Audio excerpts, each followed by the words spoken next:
Good morning.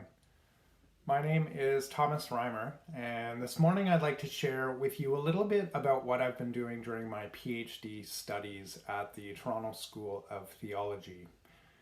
We've been hearing so much about frontline workers, people who during this pandemic have been working in healthcare and essential services and literally putting themselves in harm's way on behalf of the rest of us. What I do is pretty much the opposite of that, pretty much as far from that as possible. I work in a little shed in my backyard and I study the Latin writings of a 9th century mystic most people have never heard of and really haven't benefited from in any clear way. This mystic's name is Johannes Scotus Eriugena, which means John the Scot. The Scot at that time meant the Irishman. Eriugena, which means born in Ireland. So John, Irish, the Irish born. He refers to himself mostly just as Eriugena, so that's what we tend to call him. We know next to nothing of the details of Eriugena's life. He was born sometime around 800, the year that Charlemagne was crowned the Emperor of the Romans by the Pope. And he came across to the continent in his 30s or 40s, where he began as a teacher of rhetoric, just as Augustine had been. He eventually died in the 870s, and all that's reported about his death is that his students became so frustrated at his rigor and his meticulousness that they stabbed him to death with their quills. It obviously seems like a fanciful story, death by 100 quills, but we just don't have any facts to disconfirm it. Eriugena first really rose to prominence in Europe as a translator of Greek. Greek was still being taught in Irish monasteries, but on the European continent at this time, there was a real divide between the Western Latin Empire and the Eastern Greek Byzantine Empire. They had different emperors, different popes, and they communicated so seldom that the Latins couldn't even read Greek anymore. In 827, an attempt was made at a kind of reconciliation between the two empires. The Byzantine emperor, named Michael the Stammerer, sent a gift to the Western emperor, now Charlemagne's son. The gift was a manuscript, a copy of the writings of one of the Greeks' most cherished theologians, named Dionysius the Areopagite. And this manuscript actually still exists in the Bibliothèque Nationale in Paris. Not only was it in Greek, but it was a Greek written without any punctuation or even spaces between words, and no one was able to make a proper translation of it until Charlemagne's grandson, Charles the Bald, had become emperor. Charles heard of Eriugena's linguistic skill and called on him to have a go at it. Eriugena's Latin translation and commentary of these Dionysian writings had an enormous impact on Christian theology and mysticism in the West, an influence we see on Thomas Aquinas, Eckhart, and others centuries later. Eriugena was blown away by this manuscript, and he devoted the next phase of his life to tracking down and translating some other connected Greek theological writings. He became more and more convinced that these contained a profound wisdom, even though they clashed at points with his received Latin tradition, influenced primarily by Augustine.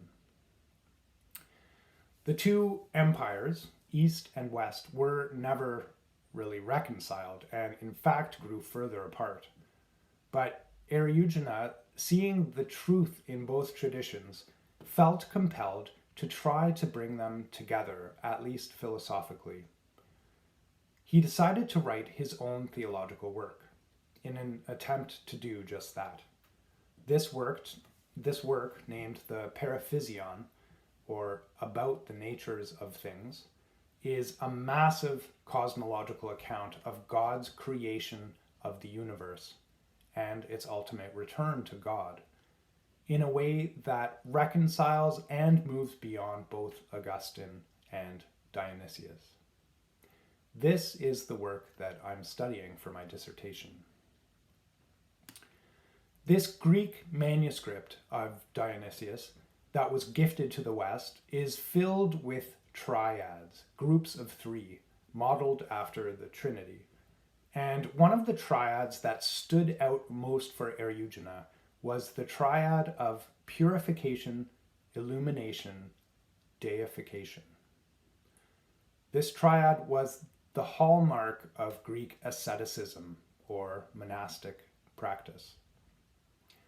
Through purification of the body and the mind, a purification that was achieved by controlling diet, sleep patterns, sexual impulses, and desires in general, humans, it was thought, are able to open themselves more fully to illumination from above, to receive God's wisdom and direction.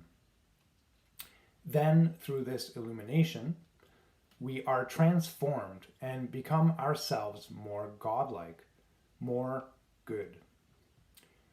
In other words, by getting distractions like hunger and restlessness under control, we're able to maintain the focus required to sit in deep enough prayer and meditation to see things the way that God does. I find that it certainly takes all of my powers of concentration to understand what Eriugena was saying. There's the language barrier to deal with, of course, but there's also the immense distance of time and culture, and there's the pandemic, and my kids at home constantly and very effectively vying for my attention. And yet, I certainly feel that he speaks to me and says something meaningful about creation and the Creator. So I've decided to try to find conditions where I can concentrate, where I can listen. With Shoshana's support, I was able to quit my carpentry job and go back to school full-time. And now during the pandemic, I was able to take over our garden shed and renovate it for some insulation against the elements named Safi and Yasha. But I feel my purification at this point could go much further. There are ideas here so refined, so rarefied, that a brain trained on Twitter and a body lax from snacks are simply not sufficient for the stillness needed to hear them. The choice to devote my life to a deeper form of asceticism or purification also runs up against an ethical roadblock. For medieval mystics like Eriugena, this triad of purification, illumination, deification was the height of ethical living. But what about our time? What about the social and economic crises of inequality and racism, or the environmental crisis of climate change? Is a life of individual asceticism, hiding away in my backyard despite such widespread suffering, in any way ethically justifiable? In good academic fashion, I did write a paper on this question, specifically on asceticism as a social form of resistance to late capitalism. Not austerity, mind you, but asceticism. But I'd like to raise instead the issue of climate change, which really brings this quandary into focus. I've recently come across the devastating revelation that the notion of a personal carbon footprint in fact comes from a marketing campaign from none other than BP, British Petroleum, back in the early 2000s. The idea that we as individuals are responsible for climate change and solutions therefore come down to our personal choices rather than major corporate and systemic change. This idea has been an extremely effective way for the fossil fuel industry to continue to expand and the climate crisis to remain substantially unaddressed. A recent podcast I listened to mentioned this comic by a guy named Tommy Siegel. In the 80s, we were told that if you pick up your litter, you can save the earth. In the 90s, it was recycle and you can save the earth. In the 2000s, it was reduce your carbon footprint and you can save the earth. By now, in the 2010s and 2020, it's become apparent that if we completely restructure global economic systems, we may be able to save a remnant of humanity. The same podcast speaks with Bill McKibben, the famous American environmentalist, who has a triad of his own. Instead of purification, illumination, deification, McKibben believes that the only ethical course of action in the face of climate change is step 1, to organize, step 2, to organize, and step 3, to organize. Only if we get past these steps should we worry about plastic straws or changing out our light bulbs. So what is my ethical path? Do I continue to follow my passion, to seek out the quiet and solitary places and commune with writers from the distant past? Or do I join in rallying as many as we can and try to make as much noise as possible? Do I try to block out cries of suffering from the earth and from the poor and from the oppressed to try to hear better what God is saying? If my passion looked like that, it would definitely be time to give up that passion. Fortunately for me, the purification envisioned in this triad of purification, illumination, deification, it's not an all or nothing thing. It wasn't an all or nothing thing for the medievals. God's illumination doesn't wait until we are absolutely purified to speak to us.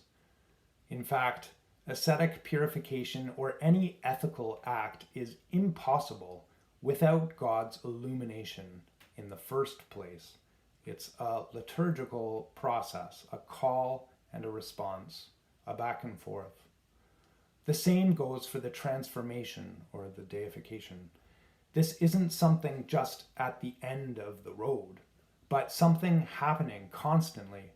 It's how we become good people, God's people. And it's a transformation into love. The purification of the mind's volitions and the body's desires is a purification of our love for the good, for the common good. And we all need a refined and powerful love to save a remnant of humanity. Amen.